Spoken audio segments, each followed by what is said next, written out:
میں تو اکثر یہ سوچتا ہوں کہ مغرب کا انسانیت پر سب سے بڑا احسان یہ ہے کہ اس نے آنے والی آخرت کی دنیا اور اس کی نعمتوں کا بھرپور تعارف ہم سے کرا دیا ہے۔ آج انسانی تاریخ میں یہ پہلی دفعہ ممکن ہوا ہے کہ ایک عام آدمی آنے والی اس جنت کا تصور کر سکے جو اللہ تعالیٰ اپنے بندوں کے لیے تیار کی ہے۔ جی، آپ درست کہتے ہیں، داؤد نے اس کی تائید کی۔ عبداللہ نے سلسلہ کلام جاری رکھا۔ آج ہم اپنی مرضی سے موسم کنٹرول کرتے ہیں۔ سخت سردی میں ہیٹر اور گیزر جیسی نعمتوں نے جاڑے کی اذیت کو راحت میں اور ایئر کنڈیشن نے گرمی کی مشقت کو خوشگوار ٹھنڈک میں بدل دیا ہے۔ ہزاروں میل کا اذیتناک سفر چند گھنٹوں کا آسان راستہ بن چکا ہے۔ دنیا کے ایک بر اعظم میں بیٹھ کر دوسرے بر اعظم میں موجود شخص سے رابطہ کرنا چٹکی بجانے جیسا کام ہو چکا ہے۔ ان جیسی ان گنت چیزوں نے جنت کا ابتدائی تعارف کرا دیا ہے۔ جنت اسی زندگی کی کامل ترین شکل ہوگی۔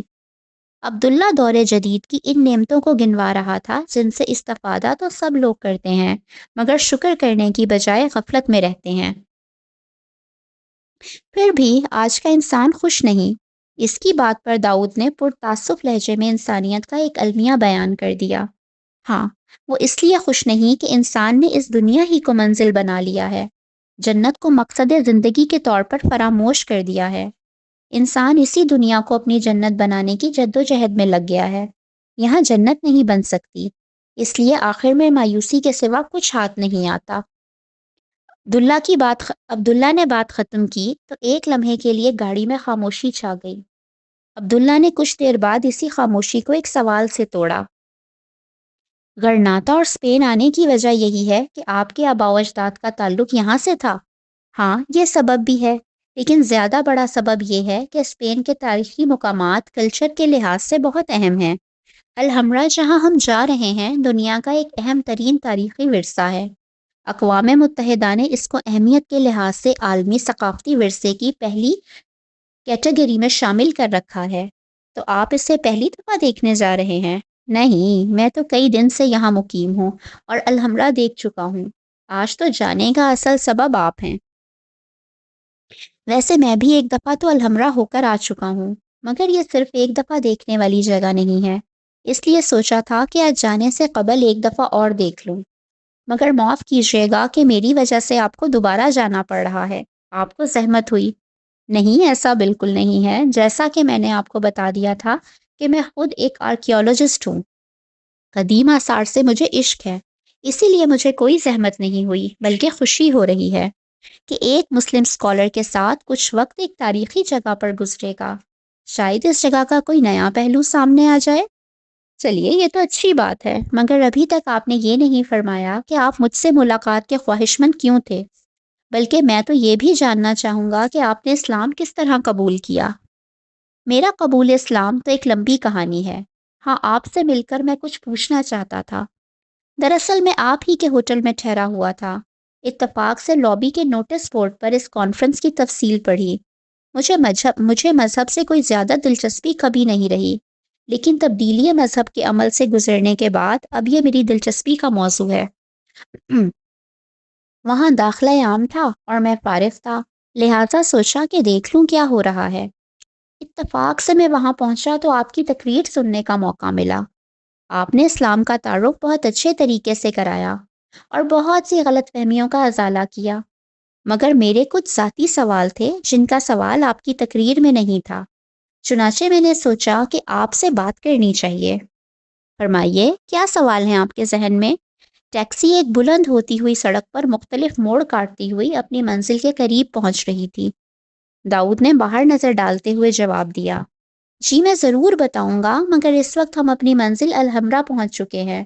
آئیے ان چیزوں پر یہیں چل کر گفتگو ہوگی۔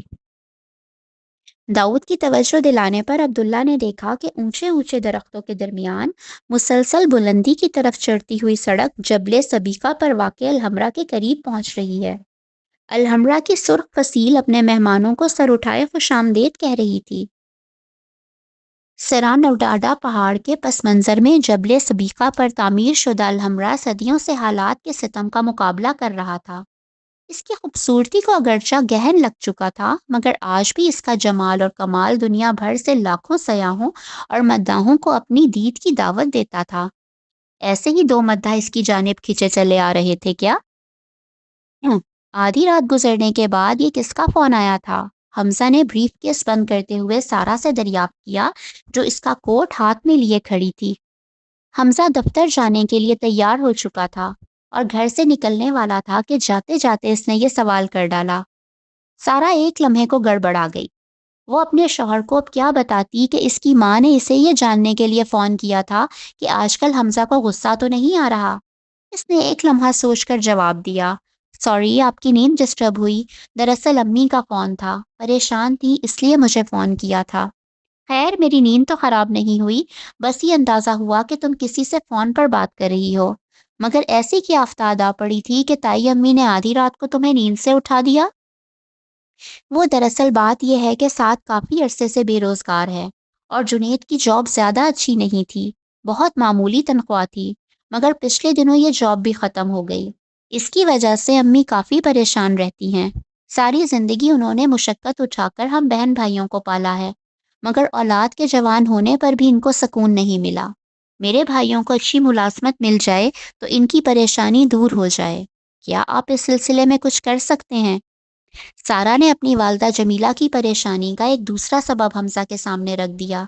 وہ پہلے بھی دبے لفظوں میں ایک دو دفعہ یہ بات کہہ چکی تھی، مگر اب موقع غنیمت جان کر اس نے اپنی ماں کی وہ پریشانی شوہر کے سامنے رکھ دی جو قابل بیان تھی۔ ارے بھائی آج کل جاب ملنا آسان تھوڑا ہی ہے، وہ بھی ایسے لوگوں کو جن کی تعلیم بس واجبی سی ہو۔ پھر تمہارے دونوں بھائیوں میں آگے بڑھنے کا جذبہ بالکل نہیں ہے۔ دونوں ملا کی دوڑ مسجد تک کی تصویر بنے رہتے ہیں۔ ملازمت گھر بیٹھے نہیں ملتی، بہت بھاگ دوڑ کرنا پڑتی ہے۔ تعلیم، قابلیت اور صلاحیت بڑھانی ہوتی ہے، تب کہیں جا کر ملازمت ملتی ہے۔ مگر سرکاری ملازمت تو مل سکتی ہے نا، ابو سے اس کی بات کریں نا پلیز۔ حمزہ کے جھلائے ہوئے لہجے کے جواب میں سارا نے بڑی لجاجت سے التجا کی۔ ہاں سرکاری دفتر ہر نکھٹو اور نکمے آدمی کی بہترین جگہ ہے۔ سرکاری ملازمت ان دونوں کے لیے سب سے اچھی ہے، مگر بیگم صاحبہ آپ کو پتہ ہے سرکاری ملازمت آج کل ملتی نہیں ہے بلکہ بکتی ہے۔ سرکار کا ہر عہدہ سیاست دان کی کمائی کا ذریعہ ہے۔ حکومت ملازمتوں کو اپنی پسند کے سیاست دانوں میں بانٹ دیتی ہے، وہ یا تو اپنے چہیتوں کو اس میں لگاتے ہیں یا پھر بازار میں نیلام کر دیتے ہیں تمہارے پاس لاکھوں روپے کہ بھائیوں کے لیے ملازمت خرید سکو؟ حمزہ نے بددستور تیز لہجے میں کہا۔ اس کا پارا چڑھنے لگا تھا۔ میرے پاس تو بس آپ ہیں، آپ کی محبت ہے، کہ آپ میری خاطر ابو سے بات نہیں کر سکتے؟ ان کے تعلقات سرکاری محکموں میں بہت سارے لوگوں سے ہیں، وہ کسی سے کہیں گے تو ملازمت کا بندوبست ہو ہی جائے گا۔ آخر کار میرے بھائی ان کے بھتیجے بھی تو ہیں۔ ابو سے بات کروں؟ حمزہ نے منہ بنا کر کہا۔ اس کا لہجہ قدرے نرم ہو گیا تھا۔ سارا کی محبت والی بات نے اس کے گرم ہوتے ہوئے مزاج پر پانی کی ٹھنڈی فوار کا کام کیا تھا۔ جانتی ہو کہ تمہیں ان کی بھتیجی کو اس گھر میں لانے کے لیے مجھے ایک جنگ لڑنی پڑی ہے۔ تمہیں تو وہ کسی نہ کسی طرح برداشت کر گئے، مگر اب میں ان سے تمہارے بھائیوں کی بات کروں گا تو ان کا پارا آسمان پر جا پہنچے گا۔ نہ بابا نہ، یہ مجھ سے نہ ہوگا۔ حمزہ نے اپنی مجبوری بیان کر دی۔ چلیں جیسے آپ کی مرضی، سارا نے یہ کہا، مگر اس کی آواز روحانسی ہو رہی تھی۔ اس نے سر جھکا کر وہ کوٹ حمزہ کی طرف بڑھا دیا جو بہت دیر سے وہ ہاتھوں میں لیے کھڑی تھی۔ حمزہ نے کوٹ پہنتے ہوئے خاموش کھڑی سارا کو غور سے دیکھا۔ اس کی بڑی بڑی سیاہ آنکھیں حمزہ کو بہت اچھی لگتی تھیں۔ ان آنکھوں میں اس وقت آنسوؤں کے قطرے جھلملا رہے تھے۔ اسے اپنی بیوی سے بہت محبت تھی، وہ کوئی غلط مطالبہ بھی نہیں کر رہی تھی۔ اس نے اپنے خاندان کی مجبوری اور ضرورت بیان کی تھی۔ حمزہ نے کوٹ پہنا اور نرمی سے اس کے کندھے پر ہاتھ رکھ کر کہا، اچھا تم اداس مت ہو، میں ابو سے بات کروں گا۔ سارا کا چہرہ کھل اٹھا۔ حمزہ نے بریف کیس اٹھایا اور کمرے سے باہر نکل گیا۔ نئے ماڈل کی لگژری گاڑی وسیع و عریض بنگلے سے نکلی۔ سیکیورٹی گارڈ نے دروازہ بند کیا اور گاڑی آگے بڑھتی چلی گئی۔ گاڑی کی پچھلی نشست پر حمزہ اپنے والد شفقت کے ہمراہ دراز تھا۔ گاڑی ڈرائیور چلا رہا تھا۔ تیزی سے دوڑتی گاڑی کے اندر باہر کا شور معدوم تھا۔ صرف تیزی سے ٹھنڈی ہوا پھینکتے ہوئے ایئر کنڈیشنرز کی آواز تھی، یا پھر ایئر فریشنر کی وہ خوشبو جس نے گاڑی کو اندرونی فضا کو معطر کر رکھا تھا۔ ڈرائیور کے ساتھ اگلی نشست پر سیکیورٹی گارڈ اپنی بندوق لیے مستعد بیٹھا تھا۔ یہ سیکیورٹی گارڈ جاگتے رہو ہم پر نہ رہو کہ اس نعرے کا عملی اظہار تھا جو ملک کی حکمران کلاس نے اپنے طرز حکمرانی سے لوگوں کو دے رکھا تھا۔ دنیا بھر میں حکومتیں تین کام کرنا اپنا بنیادی ذمہ داری سمجھتی ہیں: ایک، مفت معیاری بنیادی تعلیم، دوسرے، علاج معالجے کی مفت سہولیات، اور تیسرے، امن و امان کا قیام، عوام کی جان مال آبرو کا تحفظ اور معاش کی فراہمی۔ اس ملک کی سیاسی لیڈرشپ نے تین دوسرے اہم کام اپنے لیے پسند کیے تھے: ایک، اقتدار سے کس طرح چمٹے رہنا ہے، دوسرے، اقتدار میں رہ کر پیسہ کس طرح کمانا ہے، تیسرے، اس پیسے کو ملک سے باہر کس طرح محفوظ طریقے سے انویسٹ کرنا ہے۔ ظاہر ہے یہ آخری تین کام اگر ترجیح پر ہوں تو پہلے تین کام نہیں کیے جا سکتے۔ قوم کا یہی مرثیہ یہ سیکیورٹی گارڈ اپنی خاموش زبان میں پڑھ رہا تھا۔ گاڑی میں کچھ دیر خاموشی طاری رہی، پھر شفقت نے حمزہ سے کہا، بیٹا شام میں میری کچھ اہم لوگوں کے ساتھ میٹنگ ہے۔ وہ جو ہائی وے کی سڑک والا ٹھیکے تھا نا، اس کی فائنل بات کرنی ہے۔ معاملہ کہاں تک پہنچا؟ حمزہ نے دریافت کیا۔ ان لوگوں نے منہ بہت پھاڑ لیا ہے۔ پہلے کروڑوں کے ٹھیکوں میں لاکھوں دیے جاتے تھے، مگر اب تو حال یہ ہے کہ کروڑوں کے ٹھیکوں میں کروڑوں ہی مانگتے ہیں۔ کہتے ہیں کہ اب اوپر سے نیچے تک ہر شخص براہ راست حصے دار ہوتا ہے۔ جانے دیجیے ابو، اس ملک میں جینے کا یہی طریقہ ہے۔ ہم کو تو پھر بھی کئی کروڑ بچ جائیں گے، مگر ہم نے کون سا متعین معیار کے مطابق کام کروانا ہے؟ حمزہ نے آگے بیٹھے لوگوں کا خیال کر کے یہ جملہ انگریزی میں ادا کیا تھا، مگر یہ سن کر شفقت صاحب بھڑک اٹھے۔ یہ کیا بات کر رہے ہو تم؟ ہم کام کرتے ہیں، محنت کرتے ہیں، یہ لوگ تو صرف قلم ہلاتے اور اختیار استعمال کرنے کے کروڑوں لیتے ہیں۔ ابو کیا کریں، اس ملک کی سیاسی ایلیٹ جاگیردار ہے۔ جاگیردار خود کچھ نہیں کرتا، اس کے مزارع فصل اگاتے ہیں اور وہ گھر بیٹھے ایک حصہ لے لیتا ہے۔ یہی لوگ جب منتخب ہو کر اقتدار میں آتے ہیں تو حکومت بھی اسی طریقے سے چلاتے ہیں۔ ہاں کیا کریں، جیسی روح ویسے فرشتے۔ جب دودھ زہریلا ہو تو مکھن بھی ویسا ہی نکلے گا۔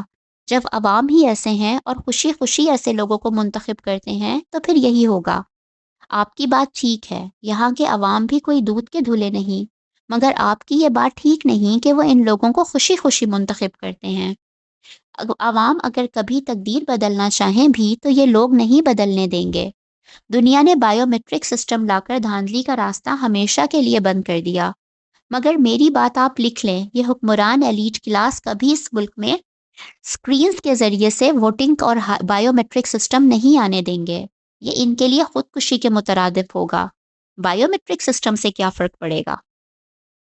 اس سے ہر قسم کی دھاندلی کا راستہ رک جائے گا۔ اس کے بعد ہر شخص بیلٹ پیپر پر انگوٹھے کا نشان لگانے کی بجائے سکرینز پر انگوٹھے کا نشان لگا کر ووٹ ڈالے گا۔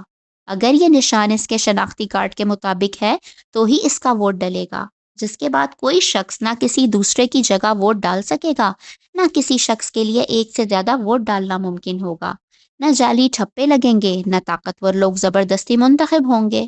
اس کے بعد عوام اس قابل ہو جائیں گے کہ وہ جس کو چاہیں اپنی مرضی سے اقتدار میں لائیں اور جس کو چاہے اقتدار سے ہٹا دیں۔ یوں حکمرانوں کو خوف ہوگا کہ انہوں نے کام نہیں کیا تو اگلے الیکشن میں ہار جائیں گے۔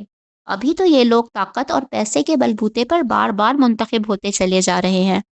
ہاں پھر تو یہ ان کی خودکشی ہوگی، اور یہ لوگ خودکشی کبھی نہیں کریں گے۔ یہ لوگ انتخابی اصلاحات کے نام پر ایک لالی پاپ لوگوں کو پکڑا دیں گے اور کچھ نہیں ہوگا۔ ہمیں ایسے ہی جینا ہوگا۔ شاید آپ ٹھیک کہہ رہے ہیں۔ حمزہ ایک لمحے کو رکا اور جھجکتے ہوئے کہا، ابو مجھے آپ سے ایک ضروری بات کرنی تھی۔ آپ سے وہ دراصل سارا آج کل کافی پریشان تھی۔ دراصل پریشانی تو تائی امی کی تھی۔ جنید اور سعد کی جاب کا مسئلہ ہے۔ اگر آپ اسمبلی کے کسی ممبر، کسی سرکاری افسر سے بات کر لیں تو ان کے لیے کچھ ہو سکتا ہے۔ تمہارا دماغ خراب ہوا ہے؟ مجھے اور کوئی کام نہیں ہے کہ ان نکھٹو لڑکوں کی ملازمتوں کی بات کرتا پھروں؟ پہلے تمہاری وجہ سے ہمیں سارا کے معاملے میں ہاں کہنی پڑی۔ تمہاری ماں نے نہ جانے کتنے بڑے خاندانوں کی لڑکیاں دیکھ رکھی تھی، مگر تمہارے سر پر سارا کا بھوت سوار ہو گیا۔ میرا بھی دل پسیج کیا کہ چلو بھتیجی ہے، مگر اب تمہاری بات سن کر لگتا ہے کہ تمہاری ماں کا کہنا درست تھا۔ وہ اپنے ساتھ اپنے خاندان کے سارے مسائل اس گھر میں لے کر آئی ہے۔ شفقت ناراضگی کے عالم میں بول رہے تھے، اور ادھر ڈرائیور اور گارڈ کی موجودگی کا خیال کر کے حمزہ کا عالم یہ تھا کہ کاٹو تو بدن میں لہو نہیں۔ اس نے باپ سے انگریزی میں کہا، ابو آپ کو بات نہیں کرنا تو نہ کریں، ان لوگوں کے سامنے پلیز خاموش ہو جائیں۔ گاڑی میں ایک دفعہ پھر خاموشی چھا گئی۔ مجلس میں ایک پراسرار سناٹا چھایا ہوا تھا۔ ہر دل میں خوف، روب اور دبدبے کی کیفیت طاری تھی۔ ایسا لگتا تھا کہ اس نئی آنے والی شخصیت کے اندر سے دہشت کی غیر مرئی شعائیں نکل کر ہر شخص کے اندر اترتی چلی جا رہی ہیں۔ اس کا لباس بھی ایک سیاہ چوغا تھا، مگر اس کو دہشت کی علامت بنا دینے والی چیز اس کا سر اور چہرہ تھا، جو خوفناک حد تک عجیب تھا۔ سر اور چہرہ ایک دھاتی خول سے ڈھکا ہوا محسوس ہوتا تھا۔ سر پہ گویا موٹے موٹے نوکیلے کانٹے اگے ہوئے تھے، شاید یہ اس کا تاج تھا۔ چہرہ انتہائی بدحیت، جس پر سب سے نمایاں چیز دو شعلے برساتی آنکھیں تھیں۔ یہ سرخ اور پراسرار آنکھیں ہر شخص کے دل و دماغ میں اترتی چلی جا رہی تھیں، گویا یہ آنکھیں ہر شخص کے اندر تک کا جائزہ لینے کی قوت رکھتی تھیں۔ یہ شخصیت دھیرے سے چلتی ہوئی مرکزی جگہ پر براجمان ہوئی اور ہاتھ سے حاضرین کو بیٹھنے کا اشارہ کیا۔ سب لوگ خاموشی سے بیٹھ گئے۔ سوگیال نے سردار سے مخاطب ہو کر کہا، میرے آقا، آج ہم سب کو حاضر ہونے کا حکم ہوا ہے۔ ویسے تو آپ کا دیدار ہر حال میں ایک اعزاز ہے، مگر سب خیریت تو ہے؟ ہاں سوگیال، سب خیریت ہے، اس شخصیت نے عجیب سے لہجے میں جواب دیا۔ اس کی آواز میں ایک ناقابل بیان وحشت تھی۔ ایسا لگ رہا تھا کہ صحرا کے سناٹے میں سینکڑوں بدروحیں بیان کر رہی ہوں۔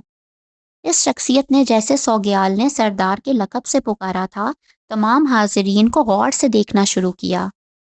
اس کی نظریں جس طرف اٹھتیں ایک تھر تھری چھوٹ جاتی، پھر اس کی نگاہیں منایوس پر آ کر ٹھہر گئیں۔ منایوس کو یوں لگا جیسے یہ نگاہیں اس کے آر پار ہو رہی ہیں۔ اس نے خوفزدہ ہو کر اپنا سر جھکا لیا۔ خوش آمدید منایوس، سردار نے اپنے ٹھہرے ہوئے وحشتناک انداز میں منایوس کو مخاطب کیا۔ منایوس نے فدویانہ انداز میں جواب دیا، میرے آقا، آپ کا مجھ پر احسان ہے کہ آپ نے اپنی خصوصی مجلس میں مجھے یاد کیا۔ یہ میرے لیے زندگی کا سب سے بڑا اعزاز ہے۔ سردار نے اس کی بات پر دھیرے سے گردن ہلائی اور پھر حاضرین سے مخاطب ہو کر کہا، آج آپ سب کو یہاں بلانے کا مقصد ایک اہم معاملے پر اعتماد میں لینا ہے۔